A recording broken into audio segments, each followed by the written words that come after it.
The beggar stumbles from the tavern into the sweltering night.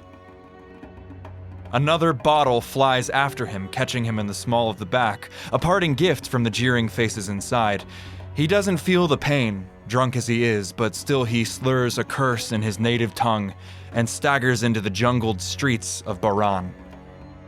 Invisible to the merchants, closing their stalls for the nights. Invisible to the guards, but for the wrinkle of noses as his poverty assaults their senses. Invisible to the priests and chanters, demanding alms and promising eternal salvation to passers-by. The harbor of Baran creaks and groans with labor even as night settles over the stinking river. Arms sails to Fruise, spice shipments from Mendebarn, bored guards collecting taxes and bribes in equal measure. The beggar wanders past all of them, clutching his stomach. The pain that washes over him now will not be drowned in drink. How long has he survived on rotting scraps and leftover tavern swill? How long since he saw the land of his birth? Poverty has erased his history and rewritten it in his ruined face. He crouches to dry heave, too close to a carpet stand, too weak to dodge the boot aimed at his ribs. He staggers, hacking into the alleyway, and falls.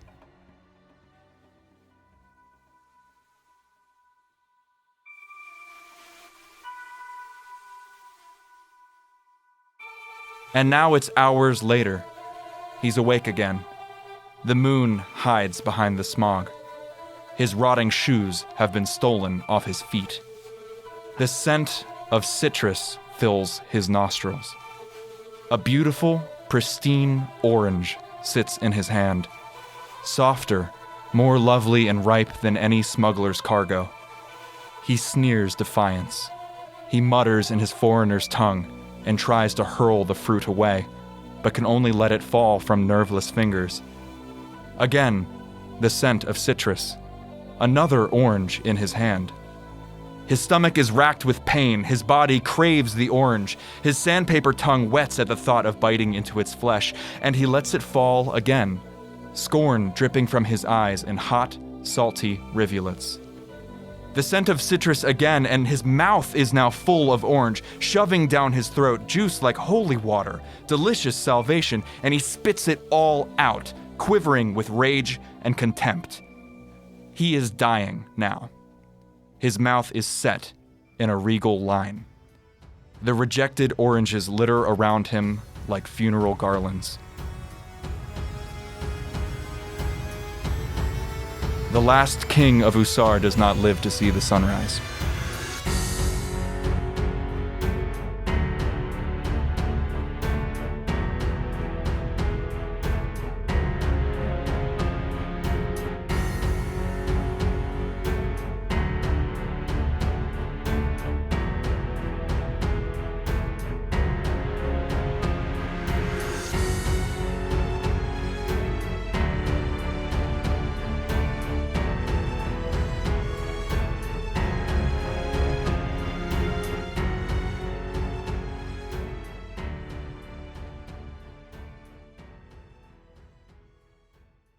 Shit, dude. Cool. Let's go. Let's fucking rock and roll. Get in the business. Yora, you've been weighed. You've been measured. A slaver's assistant tried to check your teeth and was sent away howling, 2 severed fingers pressing into a filthy rag. Your manacled hands were inspected, professionally, impersonally, and approved. A bag whipped over your head and removed as violently. Scenes of cargo docks, a riverboat's hold flitting in and out of your view. Unknown languages jabbering and calling. The sounds of bargaining, wheedling, demanding, selling. The universal speech of commerce. And then finally, a kind of freedom. A pit in an old warehouse, dug into sopping ooze that smells of blood and brackish foam. Sharpened stakes ringed around the top, countless faces above of all complexions, hooting voices in all tongues, money changing hands again and again, bets being placed, a rusted weapon in your hand, an iron ball chained to your leg.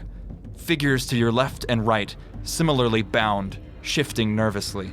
A foot of filthy water up to your calves.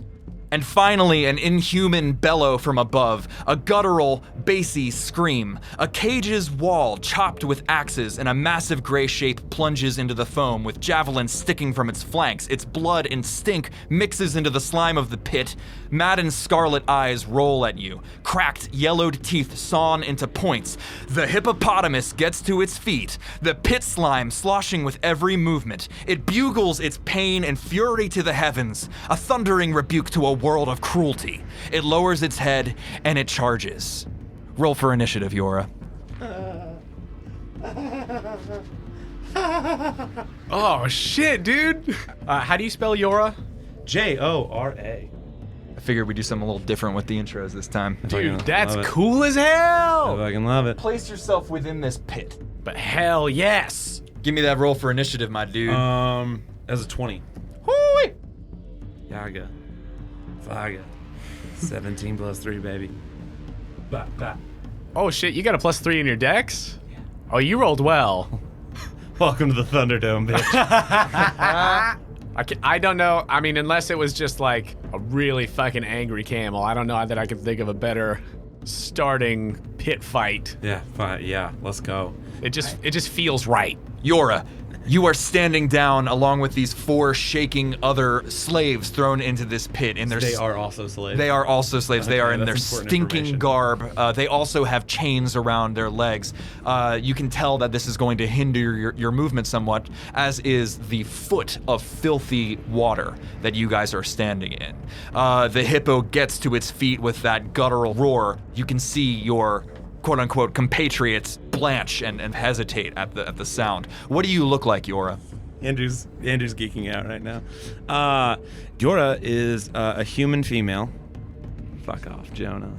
Damn. It was all a ploy. Ba-da-ba! Doo-doo-ba-doo-boo-boo-boo. Hey everyone, I've been telling Jonah I was gonna play something different this whole time, and now I switched it on him. Boom! Andrew doesn't like people knowing what he's gonna do before the session starts. No, I just kind of thought it would be fun. But yeah, too. She is a human female that stands right around 8 feet tall. She is a fucking brick shit house. A shit brick house. She is built to last long. She's Tonka tough. And she is like, her body is all scarred the fuck to hell. She has black hair, like raven black hair that's shaved on one side and hangs long on the other. And think Natalie Dormer hairstyle. Yeah. If we're in a fighting pit, then she has some form of grime or black paint in a straight bar across both her eyes. And you face down as this massive The tawny skin. tawny. Hither come Yora. Hither comes Yora, the tawny-skinned brick shit house. the shit brick house, slayer of hippos.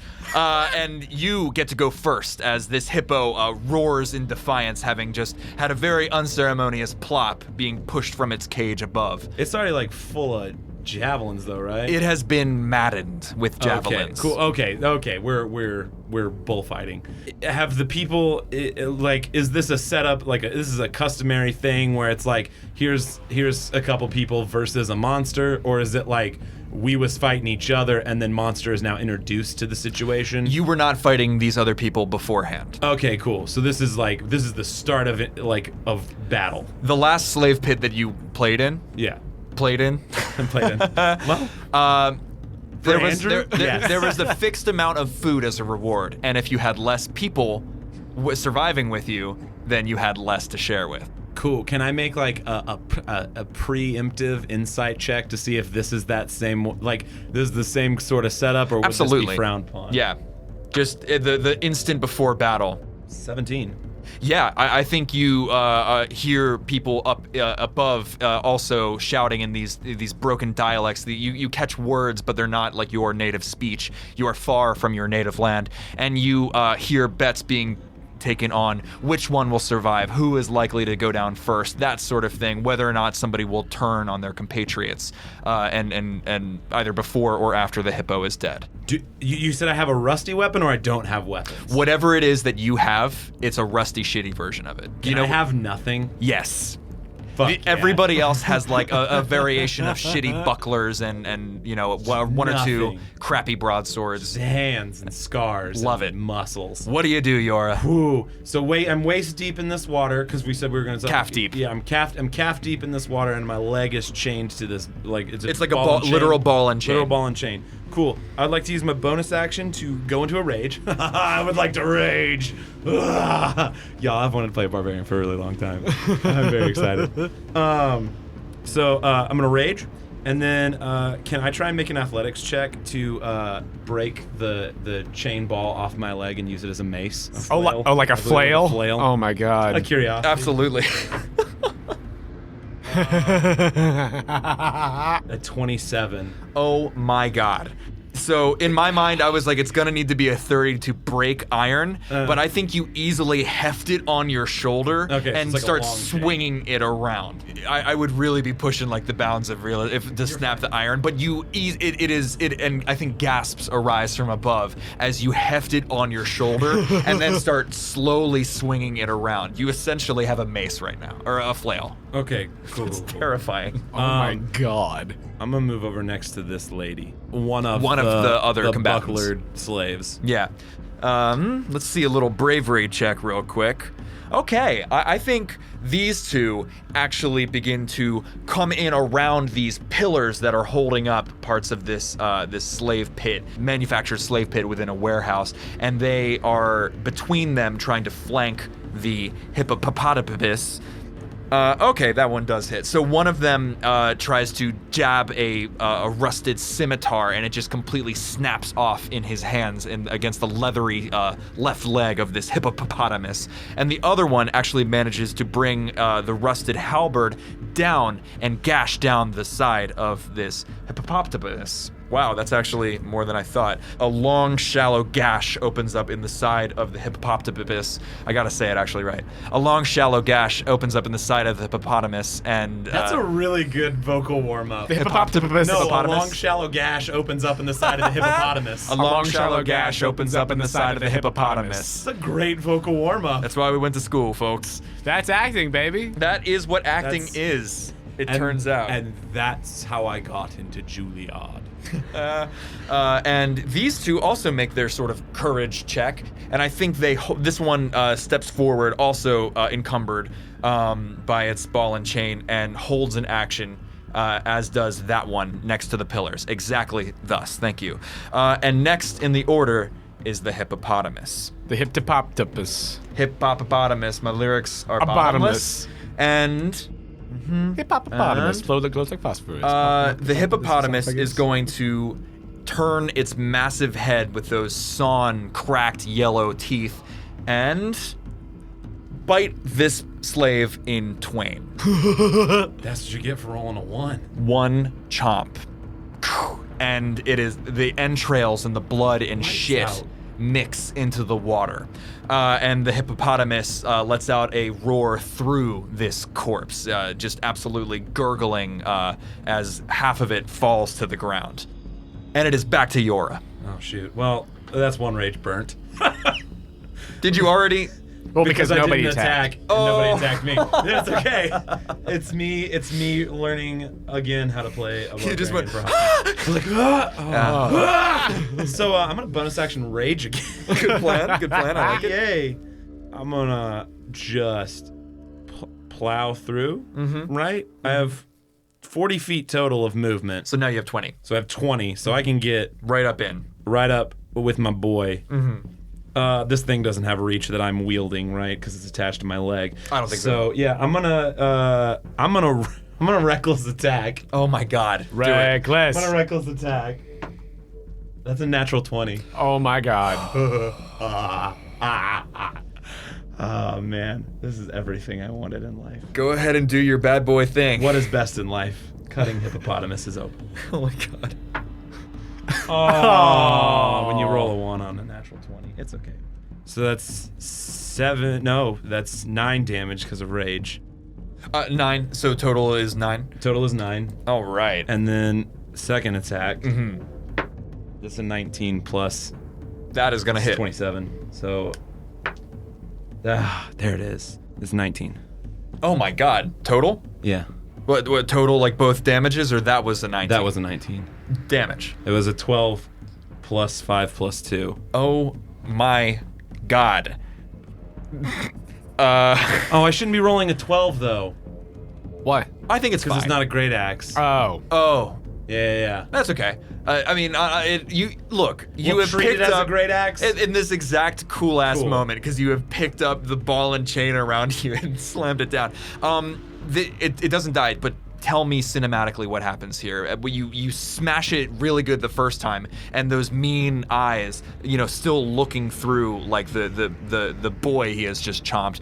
This hippopotamus turns that massive head towards you, and you do it again. Give me the cinematic. I think it's running in with that first one, and it's a horizontal, right? So it just like glances the head and causes it to shift over. Yeah. But as it's coming back, we come down with a vertical one, like square in the spine. And that one does intense damage. The blood is now spurting from this thing's jaws. You get the feeling that you've broken bone, that something is crunched, and it lets out again that guttural scream of just animalistic rage. And emboldened by this, I think the 3 compatriots that are still alive are going to try to attack it as well. So the one that broke the rusty scimitar off against the leathery leg of this hippopotamus scrambles backwards, dragging that ball and chain with them.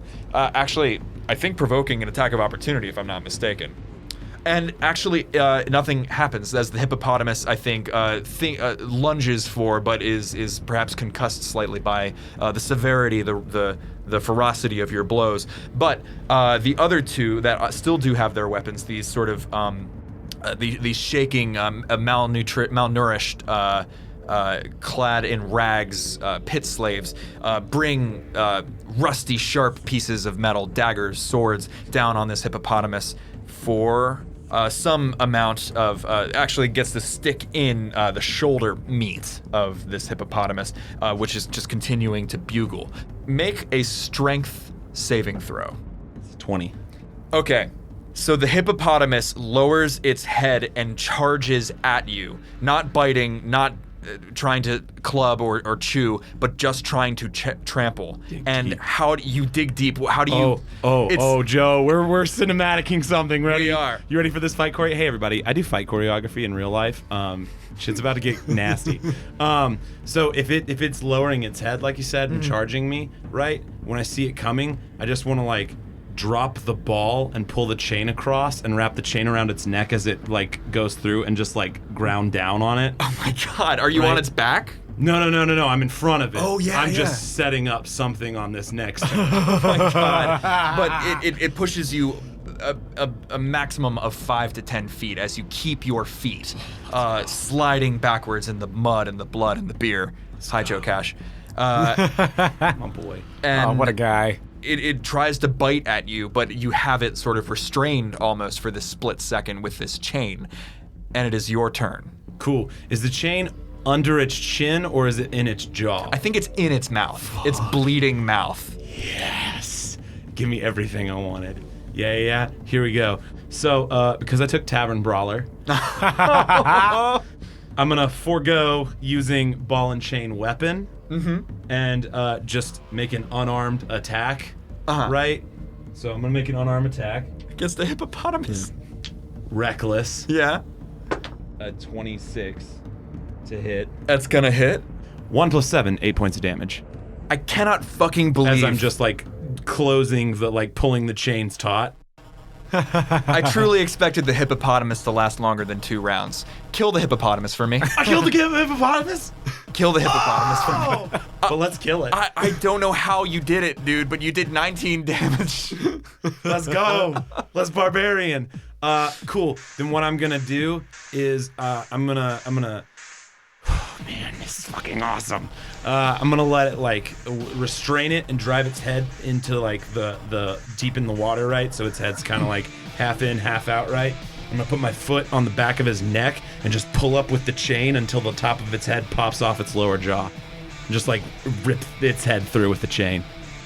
And scream while I do it. It just continue. The roar of the hippo turns into gurgles, turns into just whimpers, and The whole time, I want to be staring at the person standing next to me.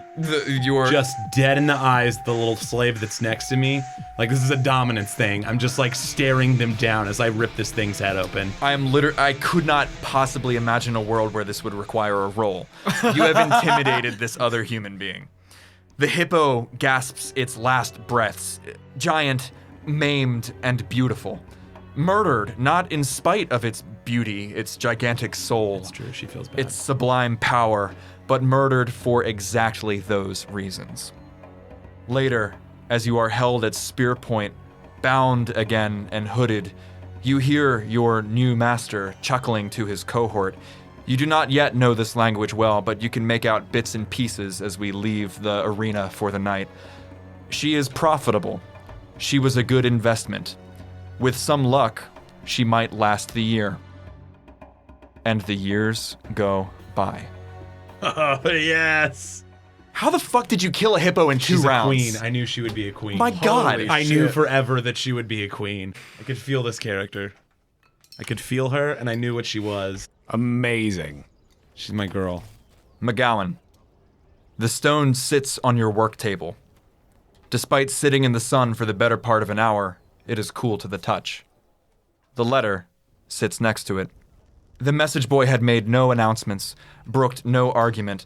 The purple sash on his shining chainmail, naming him a member of Prince Usman's militia, placed him above such things as appointments or politeness. Go ahead and read that dastardly prop. How do you spell Usman? You'll see if you open the... That real prop that Joe made.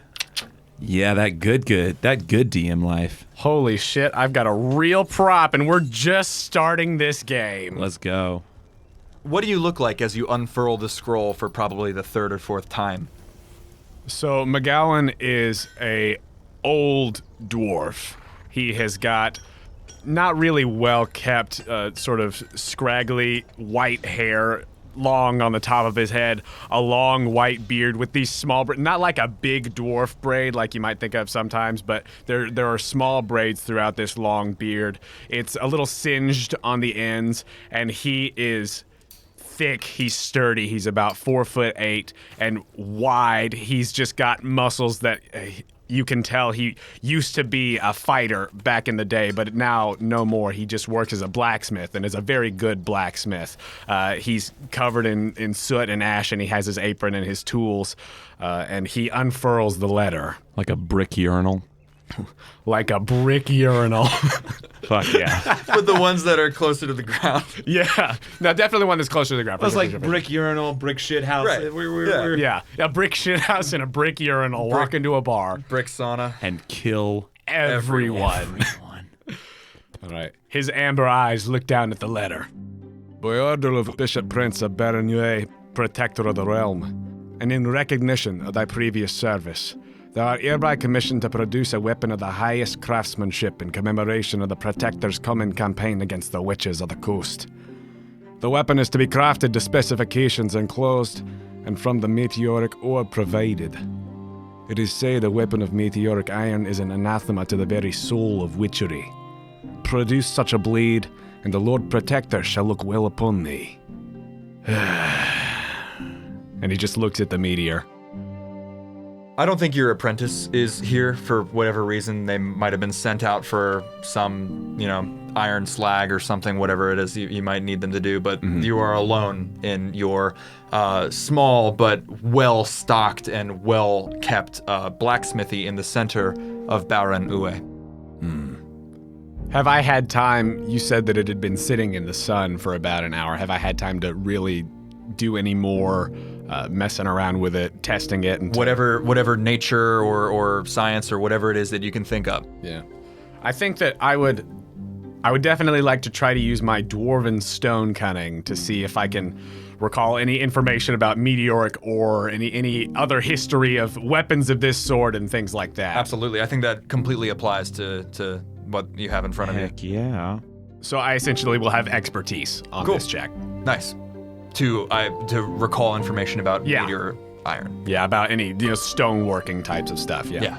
It's a 18 total. I think you know it is one of the rarest and most sort of coveted materials to build things out of. You wouldn't necessarily always make a sword out of it. It would also make a useful anti-magic armor of sorts, but it does have a reputation for being well used against arcane forces. It is somehow inured or isolated somehow from forces that would tear or rend or otherwise mess with normal iron. It is also not magnetic. It does not point to magnetic north as iron will if you charge it and put it in a thing of water. Yeah, that's super cool. All right, I think knowing all of that, I want to carefully proceed with trying to smith this. Great. Give me just a blacksmithing check. Is this your house? Is this your house? Yes. You own property? I think, so you are a respected blacksmith. Oh, yes. You are not from this city, but you have, at least for whatever business reasons, been very happily employed, as the letter mentioned, producing arms for the temple guard. Yes. Yeah. McGowan is renowned for his arms and armor. He is a former adventurer. He's over 300 years old. He is an old dwarf. So he's been... Yeah, okay. He had his younger days as an adventurer and has now settled into blacksmithing. I would like to, if I'm making a blacksmithing check to work on producing this longsword, I think that I will go about my business in the usual manner, and then if I am presented with a challenge, that's sort of my... Your cue to check to make sure nobody's watching. Yeah. Because why? Because magic is highly frowned upon. Yeah. The letter even mentioned that there is going to be a new campaign against the quote-unquote witches of the coast. Yes. And that McGowan has been around certainly long enough to see this part of the world become more and more militarized against the idea of magic users, against sorcery and wizards and mages and witches and anything that they could point at and call demon worship, devil worship, and promptly crucify those people. Yes. So it is good to know that your apprentice is not in the room. Yes. I do not wish to contemplate this on the Tree of Woe. No. Contemplate this on the Tree of Woe. Go ahead and roll that blacksmithing check. You know what it is, boy? Flesh is stronger than steel. So I believe it's your proficiency, if you have proficiency with blacksmith's tools. Yes, and I do. I believe strength. Oh, hell yeah. Hell yeah. That will be a 24. 24. Yep. McGowan, you are a master blacksmither. It is not an overstatement to say that. And it is not solely through your magical means that you are a master blacksmither. You have the skill and, more importantly, the years and years of experience to know how to work iron and know how to work steel and how to forge this and forge that and forge tools versus weapons. What is the purpose of this thing that I am making? And from the get-go, you have the feeling that this thing is going to be stubborn. You crank the furnace as highly as possible in the basement, shoveling coal yourself without your apprentice here. You let it sit. You do all of the chemical things that might work the most stubborn pieces of iron. It is still cool to the touch, and you can even feel it as you place it down back on the stone floor. You put your hand near it and can feel no heat from it. This is resisting the physical blacksmithing. You're as stubborn as I thought you'd be. And then I will attempt to use mold earth to break it, trying to get to the innards and see if once I have some sort of way in, if I can then Coax it from there. Yes, I think that I pick up the stone and try to tear it with my hands. And the magical energy flows from you, from your blood, and into the stone, and there is an instant flash of red. And then the sense of extreme building heat in the stone. What do you do? Sense of extreme building heat in the stone. Extreme building heat. I think that if there's extreme building heat, I'm going to try to work with it. If it's finally heating up, I want to get moving. I think that he is not going to do any more magic right now, thinking about the meteor versus magic aspect, but this was just a little something to see if he could get it going. So going back to physical, now that it has responded. Where do you put it? Like, what do you do? I put it on the anvil and I go to try to start working You it. place it on the anvil, and as soon as it leaves your hands, it spikes in heat even more. It is hotter than the hottest metal that you've worked, and yet it is retaining its shape. It is beginning to glow as though it had been sitting in the furnace for hours and hours. It is becoming very quickly a dangerous heat. Make a dexterity saving throw. I'm not good at those. You might be. Oh, 17? With a -1 is 17. Heck yeah. Your misapprehension of not using further magic on this thing was exactly right. And furthermore, when you place it on the anvil and this heat goes even more critical, you have the instinct to throw yourself backwards. And it's a good thing you do. A nova of heat blasts around the room, igniting papers, wall hangings, the ends of your eyebrows. A fire bursts into life at your work table where there are multiple blueprints and drawings of things that you need to design. A fire bursts near the front door as the broom and its pan begin to catch fire. And then the shrieking starts.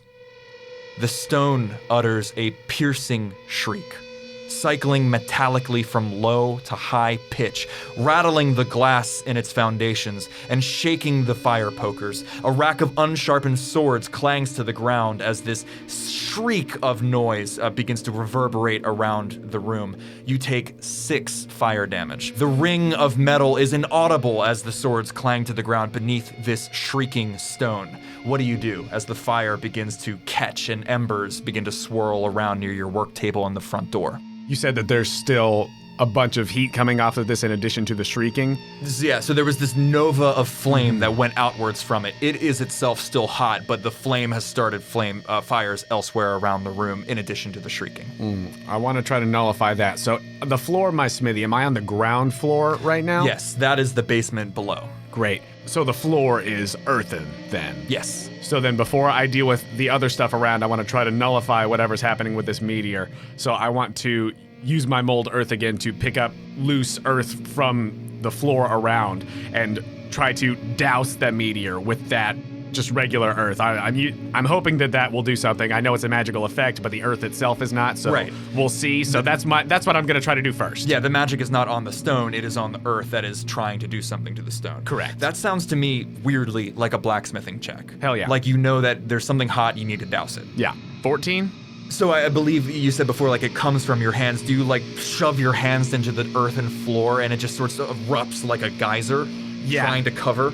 Yeah, the hands plunge to the earth and it rumbles for a second, and the area around the anvil sort of comes up and tries to envelop it like a dome. Yeah. Almost. Yeah. Oh, it's very tough, very sort of dirt bender kind of thing. Stone sorcerer, baby. And I think as it does, the sword falls. What? Boomy. I thought you said Kobe. No, definitely not. You instinctually know that dirt or anything like sand, water perhaps, although that might cause an explosion. Right. You not water. You go to dirt. Yes. And you shove your hands into the earth, and this dome, as you envision, leaps out over it and begins to fall down onto it. And you can still see a glow within as the dirt begins to pack and try to smother whatever this heat source is.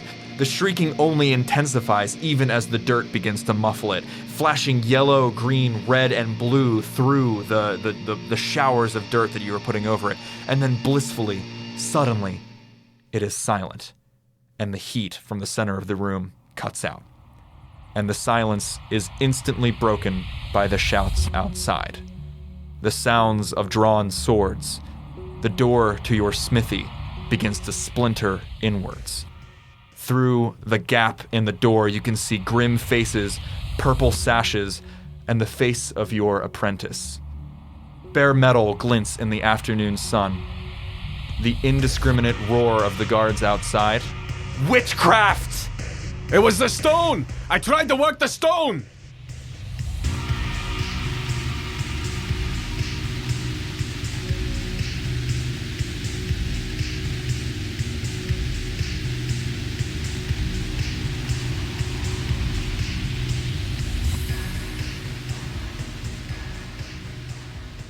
Hello friends, Jonah here to say thank you for listening to the first episode of Bound, our latest adventure inspired by the world of Conan the Barbarian. We've already recorded the first full arc of this series, and we are thrilled with the direction the story and characters are going and where we're going to get to take it as we go forward.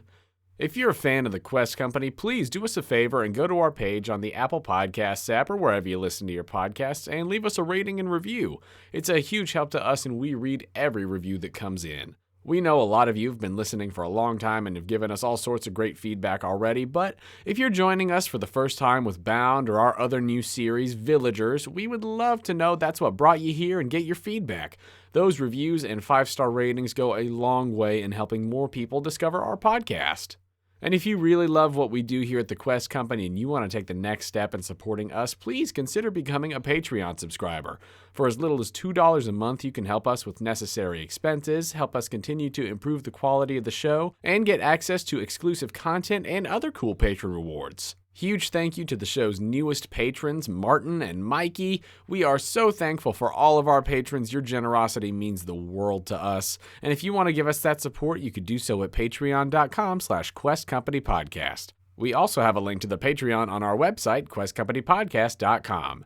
If you'd like to contact us, you could do so directly through the Connect page on our website or by finding us on Twitter, Instagram, etc. at The Quest Company.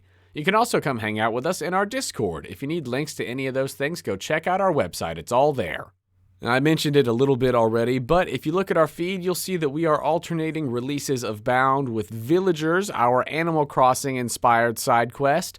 So if you want to give yourself whiplash after listening to all this medieval bloodshed, you can come hang out with Chad the Bear and Pat the Monkey in the quaint village of South Bend, Indiana.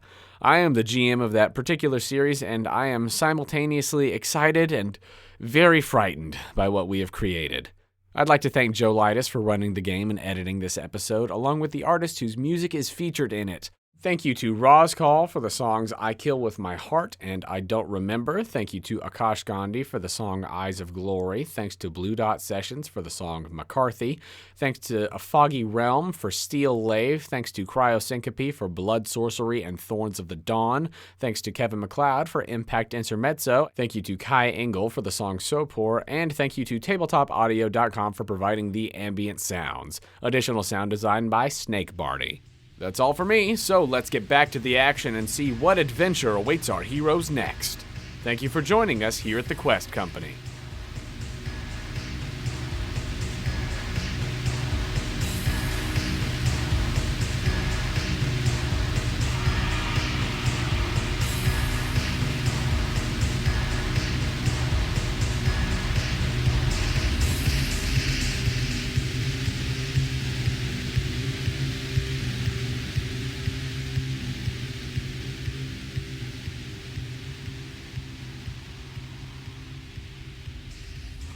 Yora, I describe the person. You tell me how you kill them. Oh, yes, let's go. 6 months after you were purchased. A Nosian, proud and tall, hurling spears as tall as he is. Decapitation. Twins, accents from Ania to the east, slings and poniards at their waists. I make one twin stab the other twin and then snap the other one's neck. A woman from Intiberia who does not fight, who lays her sword at her feet, who calls to the gods of her childhood to take her home. I oblige her. Fuck, dude. Finally, a child. A cowering street rat, probably an orphan. A cruel joke from the master of the arena who was drunk and laughing in the stands above. I do nothing.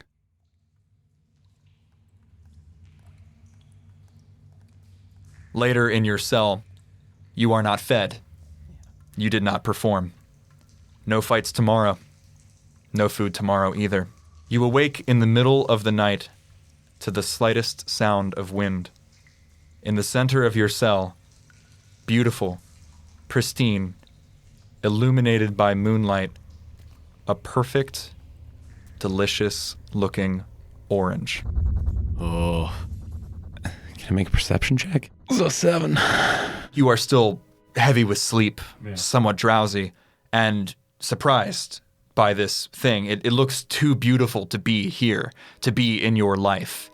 Too perfect. And there it sits. I go to pick it up. What wilt thou do when thou art free? Says the figure on the other side of the bars. Shit. I thought the orange was talking to me, and I was like, oh shit, what the fuck's happening? There was VeggieTales the whole time. What do you do as you hear this voice behind you? I look up at it. Was there a person in that cell that I knew of? Or is this like new information? New information. Oh, cool. I ready myself at this like feral animal, just preparing myself.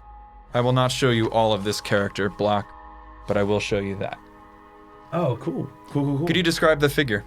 Yeah, cool. Yeah. It's a cloak. It's a shadowy cloak, man. Person. Person, correct. Yes. Shadowy cloak figure. A cloaked figure stands at the bars of your cell. Eyes, hands, all features obscured by thick, dark robes with dizzying spirals and dark blue thread. What wilt thou do when thou art free? I understand his language. I think the voice is unidentifiable by gender or even language. I just meant like, yeah. I understand the context of what it is saying. It sounds somewhat stilted, but yes. Freedom is not for me.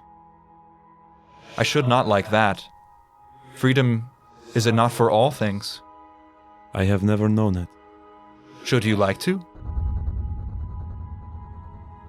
This figure, with no movement of walking, no movement of stepping, cool. passes through the iron bars of your cell and into the room with you. I'm not super excited about that. Should you like that? It is an effort to be free. I'm just gonna remain silent and stare at him, and just in a defensive posture. What is thy name? I am Yora. What are you? I am a servant. I wish to employ thee. It shall not impinge upon thy freedom. This I swear. Then free me. Follow me. And they pass through the bars. Are they just like standing outside the bars? Waiting. I'm gonna rage and try and pull the door, move the door. Do it. Do it. Hold the door. Athletics check is a 20. You grab hold of these iron bars and they refuse to bend, but you are able to barely pull them out of their sockets at the top and bottom of this constructed cell, and they are beginning to shift at the top and the bottom. Requirest thou my assistance? I'm raging, so I'm just gonna try and go Do again. it. Absolutely. It's 20 again. You bend from the bottom, the shitty pig iron, up from the bottom, almost bending it as one would a chain link fence. Nice. Just sweating and grunting with I'm exertion. squatting like a motherfucker. You are right fucking now. deadlifting this shit Quads for days. until you have bent a 2-foot aperture that one could crawl through. What wilt thou do? Now, thou art free. Where's the guy that owns the place? I immediately make my way that way. Can I break one of these iron bars off the door? Is that a plausible With your thing? 20, I think, yes. With the 220s? With your If 220s? I've wiggled it free enough? Absolutely. I think you pull one of the spokes directly out of the grate. Cool, I'm just gonna start making my way down the hall with Floaty Cloak Boy behind me, I guess. Oh, thou wilt do violence when thou art free. Keep him walking. And you walk down the long hallway, strangely silent in the slave pits. You are the only regular. Nobody else has lasted this long. Oh, that's a fucking scene. Oh my god. Sorry. You pass the storage compartments where they keep bucklers and rusted broadswords and rotting, moth-bitten leather armor, and you pass through down the hallway near the staircase and the manager's office. Wait, did I see the kid He's asleep, in one of the cells? the closest cell to the warehouse. I have one goal right now. Yeah. That kid's another goal. And you walk down the hallway to the manager's office. There is a door, rotting and like everything else in this place. The wet of being underground in Bahrain, the river Uwe has made its way and populated and colonized this entire space. The arena has to be dredged every night. They usually make the survivors do it. Cool. I want to just go in his office. You push open the door. Yeah. Are you concealing your noises at all? No. How are you like, or is it just normal? Oh, I'm just like normally opening a door, but I am seething.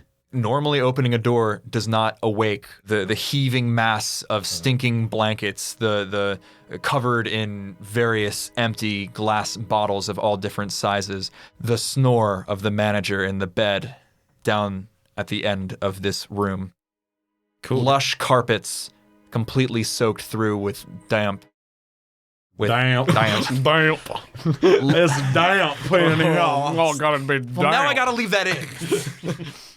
This I'm carpet's- cultivating a mood. I love it, no. This carpet's It's there, damp. don't worry. Lush carpets soaked through and at one point were worth hundreds and hundreds of gold. Now completely ruined in this place, as all things are. Yeah. The cloak is completely silent, following exactly 2 feet behind you. Oh. Okay. I'm just gonna assume I'm hallucinating at this point, because I'm a barbarian. Is this dude manager man is asleep? I think he's like passed out drunk. Can I make a perception check, see if there's keys in the room? Absolutely. It'd be investigation. Well, nope. That's a 2. I think you are still in your blood rage. Not carefully, but casually walking forward Yeah. I don't see them. It's to tread the moving on. jeweled thrones of the earth beneath thy sandaled feet. Yeah. Cool. Then I'm gonna make my way to the bed. Dude's in there alone. Yes. He doesn't have company. No. I'm gonna grab him by his neck and drag him out of the room. He instantly awakes and through small gurgles through that massive palm of yours is slurring his way out of a deep drunken sleep. Yeah, cool. I'm just dragging him out of the room, down the hall, and I'm gonna throw him in the pit. You do, and he sputters as he is up to his face in this just god-awful morass, this slime, this pit. Yeah. I'm gonna also jump down in the pit, grab the back of his head, and like lift him off his feet to like look me in the eyes. And now he's gurgling and spitting out the filth that went up his nose and his mouth and his eyes. Do I see recognition? Does he see me? At last, yes. Yeah. We make like soul-crushing eye contact for a second, and then I'm gonna jam his whole body and his head as hard as I fucking can into the water and hold him there till he stops writhing. And all the while, your silent observer, now gliding behind you, thou wert not free. I should not like that. Wilt thou be in my employ, now that your business is concluded? The cloak is really freaking me out. Not just Andrew, Yora, it's freaking me out a little bit. But I have one thing I want to do first. I'm gonna jump out the pit, and I'm gonna go bend the fucking wall off that little boy's door. We don't need to roll for it. You're good. However long it takes, whatever levering, whatever crowbar you find and he watches you silently as with this metallic groaning, you peel back the iron that kept him in, and he's just huddling, hands over his knees, rags on the floor. You're a free boy. Continues to sit there as you loom in the aperture that you have opened. Yeah. Fucking looming in the dark. And then I'm gonna turn to Cloak Boy. Point me in the direction, spirit.